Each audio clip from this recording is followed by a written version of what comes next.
Okay, we'll start with the Mangala Charan. Om Ajnanatimirandasya Jnananjana Shalakaya Chakshurumiltamena Tasmai Sri Gurue Namah Sri Chaitanya Manobisham Sthapitam Yena Bhutale Swayam Rupa Gadamayam Dadati Swapadantikam Vandeyam Sri Guru Sri Udapatakamanam Sri Gurun Vaishnavapcha Sri Rupam Sagrajatam Sagana Raghunathan Vidam Samsajivam Sadvaitam Saudutam Paljana Saitam Krishna Chaitanya Devam Sri Radha Krishna Padan Sagana Lalita Sri Vishaka Nidamsta He Krishna Karuna Sindhu Dinabandhu Jagatpati Gopesha Gopika Kanta Radha Kanta Namaste तप्त कांचन गौरांगी राधे वृंदावनेश्वरी ऋषभानुसुते देवी प्रणमामि हरिप्रिये वाञ्छाकल्पतरुभ्यश्च कृपा सिन्धुभ्येव च पतितानां पावनेभ्यो वैष्णवेभ्यो नमो नमः श्रीकृष्ण चैतन्य प्रभु नित्यानंद श्री अद्वैत गदाधर श्रीवासादि गौरभक्तवृंद हरे कृष्णा कृष्ण कृष्णा हरे हरे हरे राम राम राम हरे हरे हरे कृष्णा कृष्ण कृष्णा हरे हरे हरे राम राम राम हरे हरे हरे कृष्णा कृष्ण कृष्णा हरे हरे हरे राम राम राम हरे हरे ओम नमो भगवते वासुदेवाय ओम नमो भगवते वासुदेवाय ओम नमो भगवते वासुदेवाय हरे Krishna today we'll continue with the text 7 मातुर्गर्भगतो वीरा स तदा भृगुनंदना ददर्श पुरुषं कंचित दह्यमानो अस्त्रतेजसा मातुर्गर्भगतो वीरा स तदा भृगुनंदना ददर्श पुरुषं कंचित दह्यमानो अस्त्रतेजसा मातुर्गर्भगतो वीरा स तदा भृगुनंदना ददर्श पुरुषं कंचित दह्यमानो अस्त्रतेजसा मातुर्गर्भगतो वीरः स तदा भृगुनंदना ददर्श पुरुषं Kanchit दह्यमानो अस्त्रतेजसा. Okay, anyone want to recite?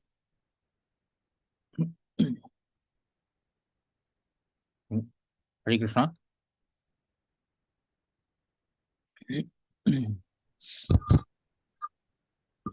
Can I try, Babu? Yeah, sure. Maturgraba gato viraha satatat briku nandana dadar purusham kancit daya shamano sita jesha deshasha. Dhyamano astratejasa. Okay, thank you. Next. Sir, I tried. Yeah. Okay, Mataji. Matur Garbha Gato Vira Sattada Bargu Nandana Dasar Purushosam Kanchi Damyam No Stratajasa. Hare Krishna. Thank you, Mataji. Next. I try, Babu. Yeah. Matur grabba gato viraha shatada brgu nandana tadarsha purusham kanchit dayamano astrate jasa. Hare Krishna. Hare Krishna. Thank you. Okay, anyone else?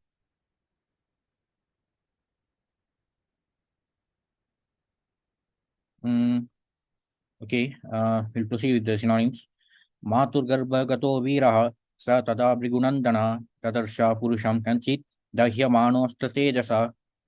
Matu, mother, garbha, womb, gata, being situated there, viraha, the great fighter, sa, child Parikshit, tada, at that time, Brigunandana, O son of Brigu, Tadarsha, could see, Purusham, the Supreme Lord, Kanchit, as someone else, Dahyamana, suffering from being burned, Astra, the Brahmastra, Tejasa, temperature. Translation, O son of Brigu, Shaunaka, when the child Parikshit, the great fighter, was in the womb of his mother, Uttara, and was suffering from the burning heat of the Brahmastra thrown by Ashwatthama, he could observe the Supreme Lord coming to him. Okay, so here the word like Matur or Matar, it is actually the origin for the words like mother. Even in the Sanskrit word for brother is brata.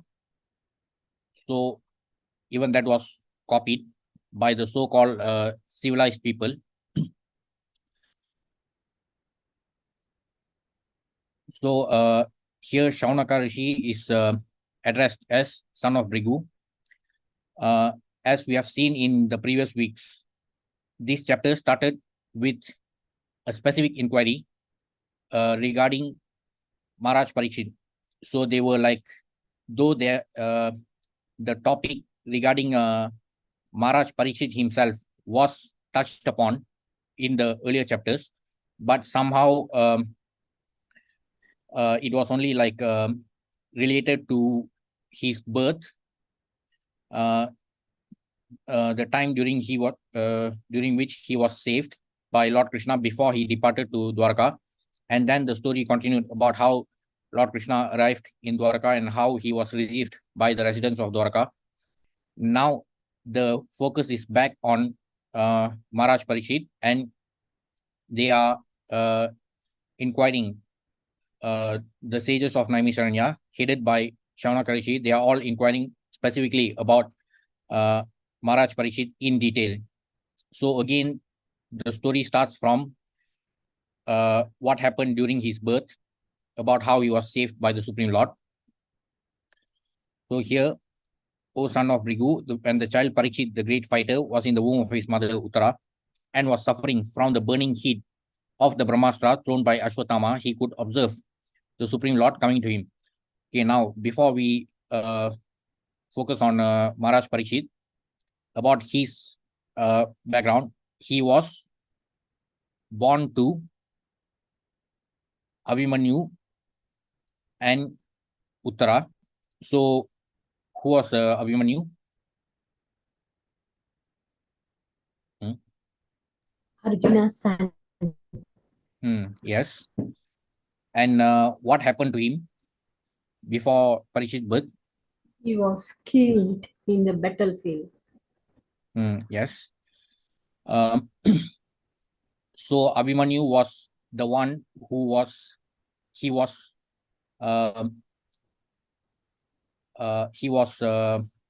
willing to go to face the Kauravas and in order to break their Chakravyuha, and unfortunately that time he got killed, and the manner in which he was killed was against all the Yuddha Dharma.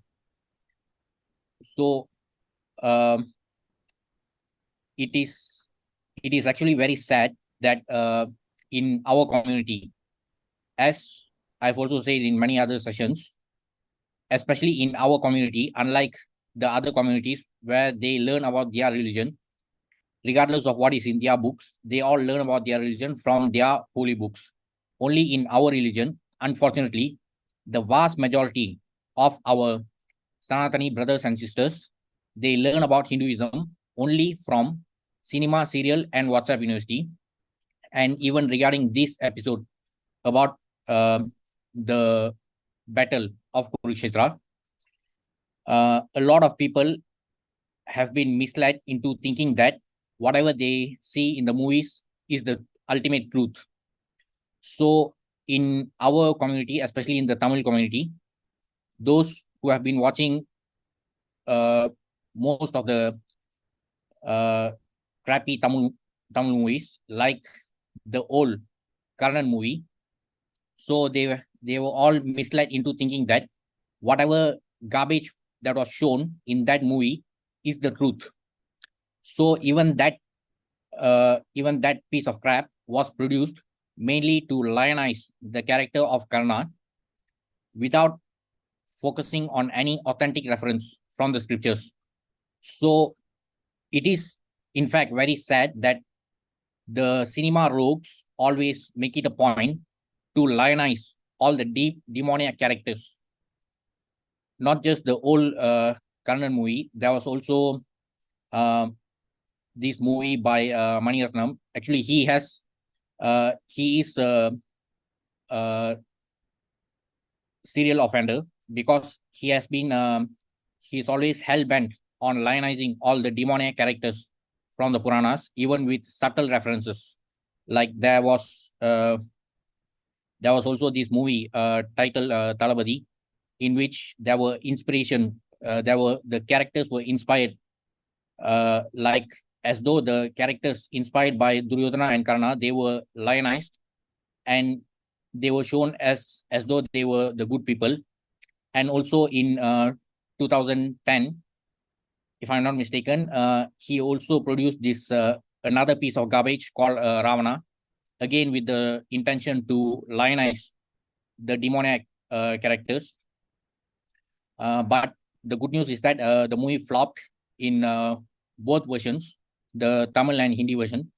And another recent attempt was made in the Kannada movie industry. There was a movie titled Kurukshetra, released in 2019, if I'm not mistaken. And that movie was like presenting the Mahabharata from the perspective of Duryodhana, again, with the sole aim of lionizing that demoniac character. So all these cinema rogues, they have this habit of always lionizing and glorifying all the demoniac characters from the Puranas. And it is extremely unfortunate that our people who do not have the inclination to learn from authentic references, they always prefer to watch all these garbage movies, and they tend to believe whatever is shown in these garbage movies as the truth. So even in this case, as I was talking about the old Karnan movie, a lot of people were thinking that he was an extremely noble person.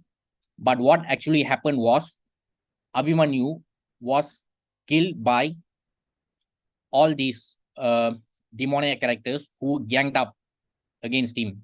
He was left alone, and there was no one else to help him because he was caught in the Chakravyuha, and all the demoniac characters from the side of the Kauravas, they all ganged up and killed him, including Karna.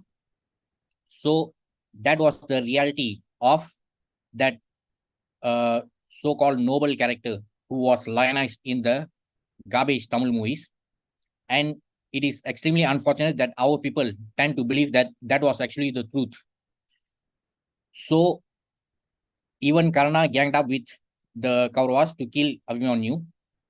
And interestingly, there was no such scene shown in the movie regarding that. There was only one reference where the character of Arjuna admonishes Karna for killing Abhimanyu in a very unfair way. So when these cinema rogues, they always tend to glorify all these demoniac characters from the Puranas, and also to project the noble characters as the ones who are to be seen as the antagonists. And it is also extremely unfortunate that the vast majority of the people in our community who do not have the inclination to study the scriptures, the authentic scriptures, they always tend to believe that whatever garbage they see in the movies is true. So they tend to even believe that the noble ones were actually the ones who are supposed to be viewed as the evil persons. So a lot of people don't even know that Karna was the one who even ganged up with all the other Kauravas to kill Abhimanyu. However, since Abhimanyu himself was born in a very noble family, in the family of the Pandavas, he made the supreme sacrifice, and therefore his offspring, Maharaj Parikshit, was protected by the Supreme Lord. So previously in chapter 8, there are descriptions about what happened when Lord Krishna was about to leave for Dwarka, and that is when Uttara was being attacked by the Brahmastra released by Ashwatthama. So there are descriptions about the events which happened in chapter 8 previously, like starting from verse 8. As soon as he seated himself on the chariot to start for Dwaraka, he saw Uttara hurrying toward him in fear. Uttara said, "O Lord of Lords, Lord of the universe, You are the greatest of mystics. Please protect me, for there is no one else who can save me from the clutches of death in this world of duality. Oh my Lord, you are all powerful. A fiery iron arrow is coming towards me fast. My Lord, let it burn me personally if you so desire, but please do not let it burn and abort my embryo. Please do me this favor, my Lord. Sudha Goswami said, having patiently heard her words, Lord Sri Krishna, who is always very affectionate to his devotees, could at once understand that Ashwatthama, the son of Dronacharya, had thrown the Brahmastra to finish the last life in the Pandava family. So there are descriptions in chapter 7 about how Ashwatthama had already killed the sons of Draupadi, and therefore the only male offspring who was left was Parikshit. Now, regarding the Brahmastra, it was specifically aimed to destroy Parikshit, who was in the womb of Uttara. So it was not actually meant to kill Uttara, but still it was meant to specifically target Maharaj Parikshit, who was still in Uttara's womb. Oh, foremost among the great thinkers, Muni Shaunaka, seeing the glaring Brahmastra proceeding towards them, the Pandavas took up their respective weapons. The Almighty Personality of Godhead, Sri Krishna, having observed that a great danger was befalling his unalloyed devotees, who were fully surrendered souls, at once took up his Sudarshana disc to protect them.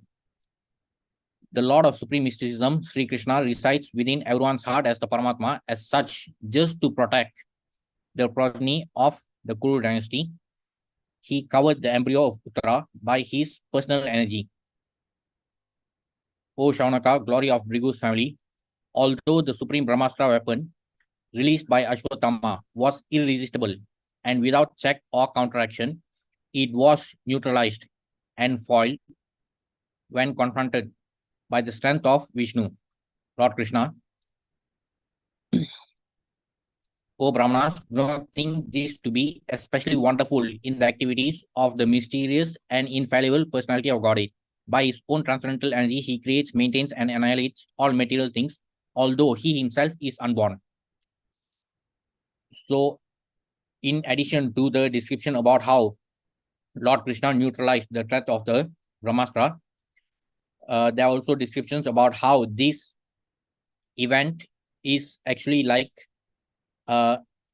nothing compared to the total ability of the Supreme Lord, which is immeasurable, because the Supreme Lord, merely by his plenary expansion as Mahavishnu, creates, maintains, and annihilates this material universe, which itself is only 1/4 of the total creation or his total energy. So, merely to neutralize this Brahmastra, which was released by Ashwatthama, was not something that is very difficult for him to accomplish. Thus saved from the radiation of the Brahmastra, Kunti, the chaste devotee of the Lord, and her 5 sons, and Draupadi addressed Lord Krishna as he started for home. So, beginning from the next verse, it is about the prayers of Queen Kunti. So, we have seen the about 10 verses which actually had described about the event which happened during the birth of Maharaj Parikshit in chapter 8. So, after chapter 8, in chapter 9, it was about the teachings of the instructions of Bhishma Dev. And then we saw about Lord Krishna's departure to Dwarka, and also about how he was received in Dwarka. And again, in chapter 12, the focus shifts back to Maharaj Parikshit. So now it is especially focusing back on the event which happened during the birth of Maharaj Parikshit. So when Lord Krishna entered the womb of Uttara, transformed into the size of a thumb. So during that time, Maharaj Parikshit was actually able to observe that figure of the Supreme Lord. Purport: death generally involves remaining in trance for 7 months. A living being, according to his own action, is allowed to enter into the womb of a mother by the vehicle of a father's semen, and thus he develops his desired body. This is the law of birth in specific bodies according to one's past actions. So even after death, meaning death here, it refers to the material conception of life. So as we know, the spirit soul has got neither birth nor death. The events of birth and death are actually equated to the event during which the spirit soul transmigrates from one material body to another. So after death, after quitting from the previous material body, the period of death, the period which is known as death, includes the this additional period of 7 months in which the living being is known to be remaining in trance. So only after these 7 months, the living being becomes awake to find himself in another material body. So a living being, according to his own action, is allowed to enter into the womb of a mother by the vehicle of a father's semen, and thus he develops his desired body. So here, the reference to the womb of a mother, it does not merely refer to the womb of a human being. It refers to the mother's womb in all the 84 lakh material bodies.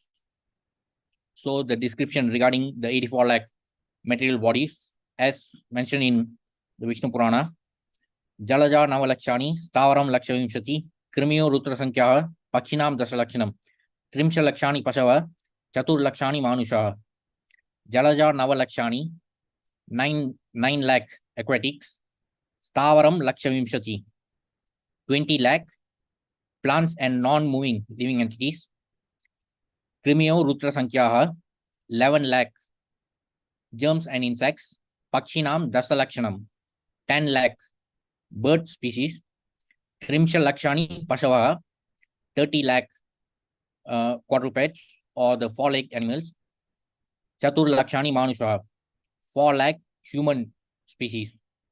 So these are the 84 lakh species of material bodies. And it is also quite obvious from this verse that the category of human body is actually the rarest one, because out of the 84 lakhs, there's only 4 lakh material bodies which come under the category of human beings. And that's why it is especially very rare to be born as a human being. And that's exactly why in many verses from the Gita and also from the Bhagavatam, especially in the Bhagavatam, even from Lord Brahma to all the demigods, they all talk about how wonderful it is for a living entity to be born as a human being. And that's why it is even more important for us who have got this wonderful opportunity to fully utilize this rare opportunity, because out of the 84 lakhs, there are only 4 lakh human species, meaning the smallest category. And that's why, even according to Prabhupada, he uses the analogy of apartments to describe the 84 lakh material bodies. The apartment of a human body is regarded as the most prestigious apartment. So those who have attained this prestigious apartment, they should utilize it fully to achieve the the topmost goal of our life, and that is to engage in spiritual inquiry and bhakti. Otherwise, we will not be lucky enough to get this wonderful opportunity again. And the fact that we have attained this opportunity now, it actually shows that we have been engaged in favorable actions in our previous lives.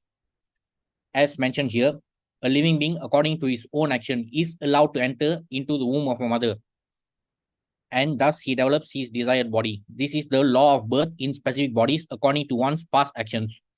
So, since we have attained this human form of life, it simply means that we have been engaged in actions that were favorable for us to attain this human form of life in this birth. So, everything that we do now in our current life, we are actually preparing for our next body. So, even if we are not lucky enough to regain our original transcendental body, which was originally ours in the spiritual world, at least we should be engaged in bhakti, so that even if our practice of Krishna consciousness is incomplete, still we will be fortunate enough to be born in the form of another human body in the next life. But for those who completely disregard the importance of this human form of life, for them, of course, since they are going to simply disregard this rare opportunity, so they may not be fortunate enough to get this rare category of material bodies, 4 out of 84. So for those who do not utilize this wonderful and precious human form of life to be engaged in bhakti, so according to their actions, they will be given any one of the remaining 84 lakh, remaining 80 lakh categories of material bodies according to their current actions. So the instructions are very clear. It has been made very clear by our acharyas. Since the law of birth in specific bodies is according to one's past actions, therefore it is incumbent upon us. No one else is going to do it for us. It is incumbent upon us to liberate ourselves from all our self-inflicted problems. We are the ones who asked for this. We are the ones who asked to be born in this Dukkalayam without actually realizing that this place is Dukkalayam. So in order to liberate ourselves from here, we are the ones who have to find the remedy for it, as explained by our acharyas based on the scriptures. So if we are engaged in devotional service, we can really utilize this precious human form of life to the fullest, so that we might be fortunate enough to regain our original transcendental body and regain the association of the Supreme Lord in the spiritual world. Even if that doesn't happen, still we might be fortunate enough to be blessed with another human form of life to complete our practice of Krishna consciousness. So it is entirely up to every living entity about how he or she wants to utilize the present material body which he or she has attained. Especially for human beings, only us, we are the only ones who can engage in devotional service. Out of the 84 lakh species, we are the only ones who can engage in spiritual inquiry and devotional service. And that's why there's another important verse from the Bhagavatam in 1.2.6 Savai Pumsam Parodharma Yato Bhaktir Adok Saje Ahai Tuki Apratiyata Yayatma Suprasidati. So the meaning of this verse is that the ultimate goal, the only means for perfection for human beings. So in this verse, the word Pumsam is specifically used referring to human beings. Out of the 84 lakh species, only human beings have the ability to be engaged in spiritual inquiry and devotional service, and therefore we have to utilize the opportunity. And the ultimate goal, in order to achieve the ultimate goal and the way to achieve perfection is by being engaged in devotional service. So we fell to this into this material world due to our desires, due to our material desires. We wanted to enjoy material sense gratification, despite the fact that we are originally spirit souls. We are the ones who degraded ourselves to the position where we wanted to enjoy material sense gratification. And material sense gratification is all about utilizing our material senses to enjoy with material sense objects. So the material world is completely inferior. It is part of the Supreme Lord's inferior energy. And originally, we as spirit souls, we belong to the superior energy of the Supreme Lord. Still, we are now degraded to the position where, though our original identity is that we belong to the superior category of the Supreme Lord's energy, due to our material contamination, we are actually running after material sense gratification, which consists of nothing but dead matter. Whether it is our material senses or the material sense objects, everything that is material is nothing but dead matter. It is only due to our presence. We as spirit souls, since we are present in this material world, this material world appears to be animate only due to our presence. Otherwise, this material world is nothing but it fully consists of dead matter. So such is our current degraded position.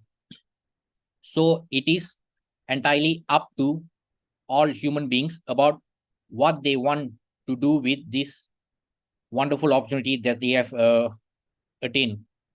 Those who want to continue enjoying material sense gratification, for those who want to completely squander this wonderful opportunity, they are free to do so.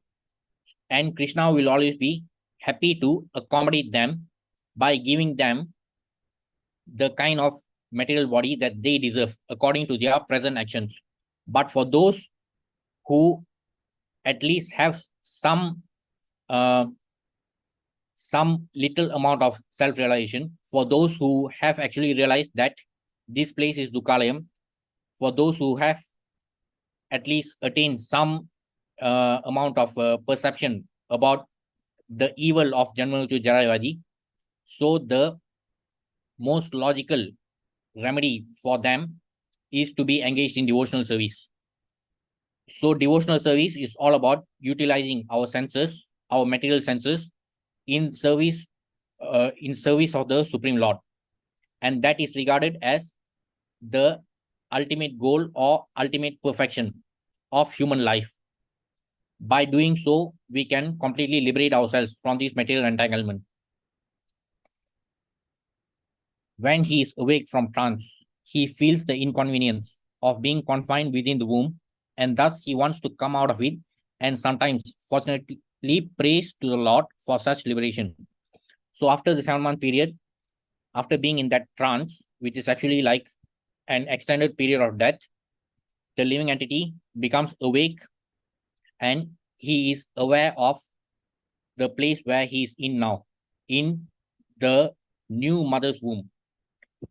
During the time of death, the person left from the old material body, and now after being awake from the trance, the person finds the living entity, the spirit soul finds himself in another material body, but this time being caught in the mother's womb. This mother's womb is not necessarily the human mother's womb. It can be any of the 84 lakh wombs.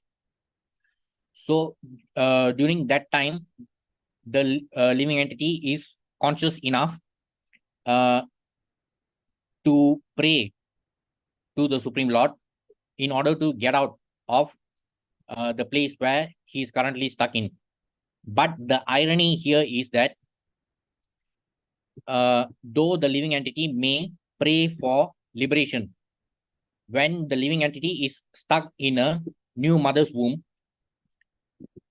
there's no way for liberation, because the only way to get out of the mother's womb is to fall down to the material world again.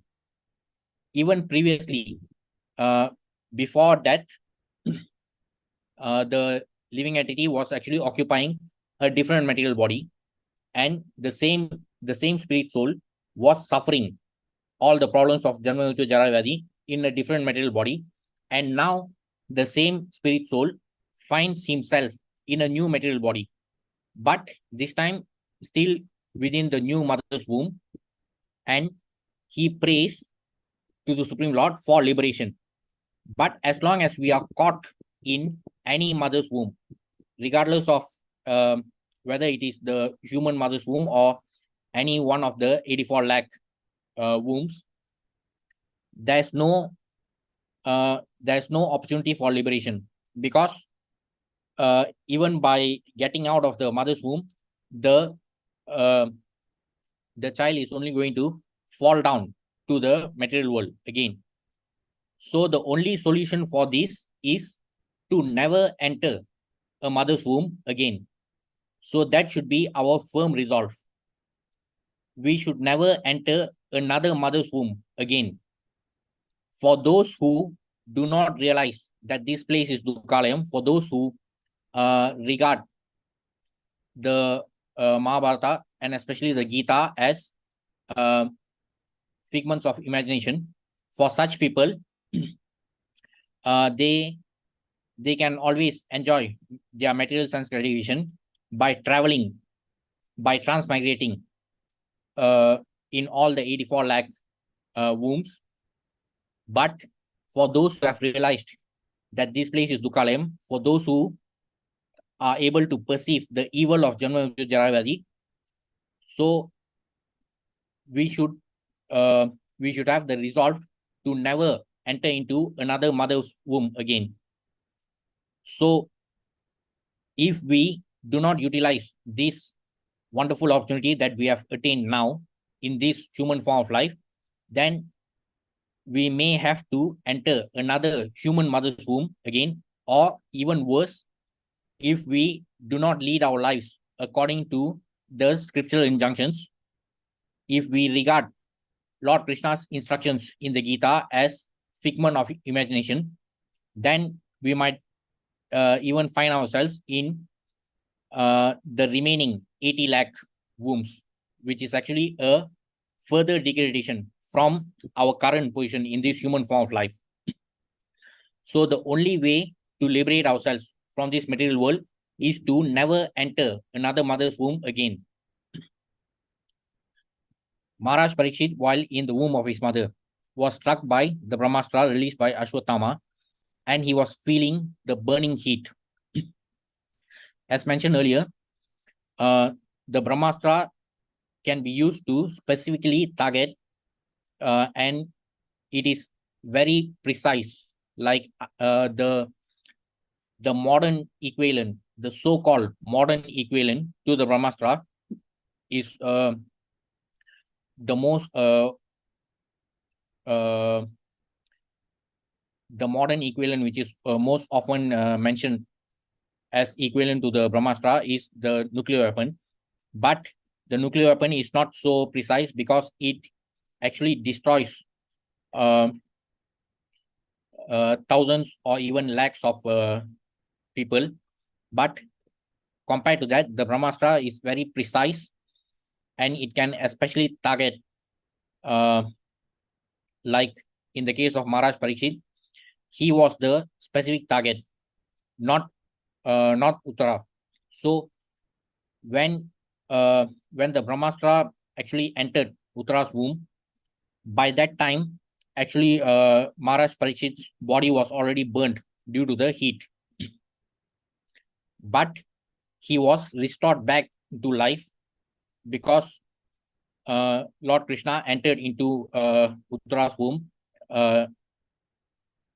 manifesting in the size of a thumb, and he restored back Maharaj Parikshit with another body. Maharaj Parikshit was struck by the Brahmastra released by Ashwatthama, and he was feeling the burning heat. But because he was a devotee of the Lord at once appeared himself within the womb by his all-powerful energy, and the child could see that someone else had come to save him. Even in that helpless condition, the child Parikshit endured the unbearable temperature due to his being a great fighter by nature. And for this reason, the word Vira has been used. So the Supreme Lord saved Maharaj Parikshit and brought him back to life, and he was given another body because his original body was badly burnt. So he was given a second body and he was restored back to his original condition. And it is also said that during the time when Lord Krishna entered into Uttara's womb, Maharaj Parikshit could actually see the form of the Supreme Lord. So there's another reason for which Maharaj Parikshit is known as Parikshit, because from the time he saw the Supreme Lord in his mother's womb, that image of the Supreme Lord, it actually it often prompted him to check and examine whether the person whom he's seeing is actually the one who he saw in his mother's womb. So later in life, Maharaj Parikshit would always keep examining people. He would be like always very curious to know whether whenever he saw someone new, he would always examine that person to see whether that person is actually the same person whom he saw when he was in his mother's womb. So that is another reason why Maharaj Parikshit is became known as Parikshit. And another reason is because he stood this great test even during his birth. So he met with death even before being born in this material world. So he could still overcome all those miseries by the mercy of the Supreme Lord. And another thing which we can observe from here is that, as mentioned earlier, Abhimanyu was killed in a very unfair manner by the Kauravas. They all ganged up to kill a 16-year-old boy. But still, that boy was willing to make the supreme sacrifice in order to perform his duty.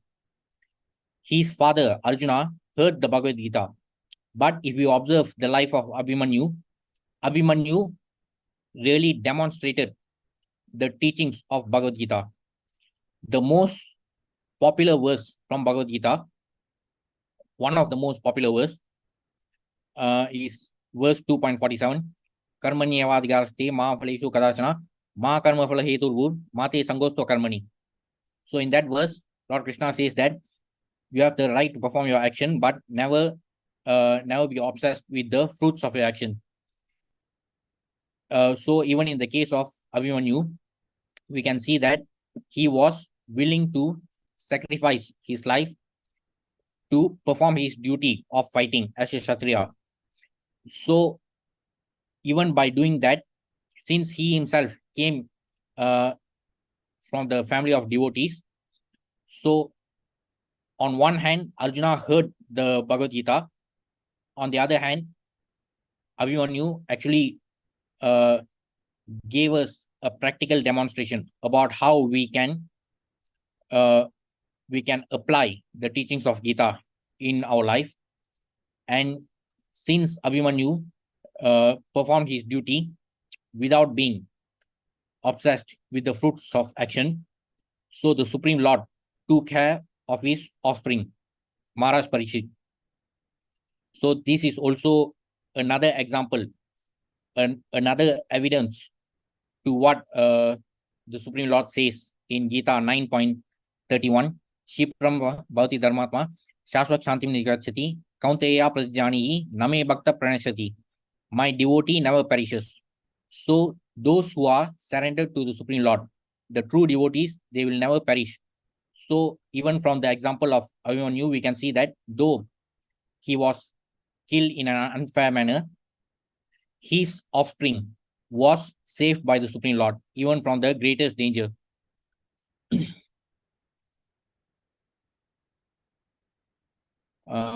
Text 8. Angushtamatramamalam Puratamaulinam Apidya Darshanam Shamam Tadit Vasasamachutam. He, the Lord, was only thumb high, but he was all transcendental. He had a very beautiful, blackish, infallible body, and he wore a dress of lightning yellow and a helmet of blazing gold. Thus, he was seen by the child. So, this is about the description of the image which was seen by Maharaj Parikshit when the Supreme Lord transformed into the size of a thumb and he entered into the womb of Uttara to protect Maharaj Parikshit. So this image was seen by Parikshit Maharaj when he was still in his mother's womb, and later on in life, he would always be curious to know whether is this person the one whom I saw when I was in my mother's womb. So he was always like, in one sense, he was always meditating upon the Supreme Lord, because he was always thinking of this image of the Supreme Lord, which he saw when he was still in his mother's womb. And even that further increased his devotion towards the Supreme Lord. And that was only natural because he himself, he comes from the family of the greatest devotees, the Pandavas. And there are further descriptions starting from text 9. We'll see that next week. So that's all for today. Any questions or comments?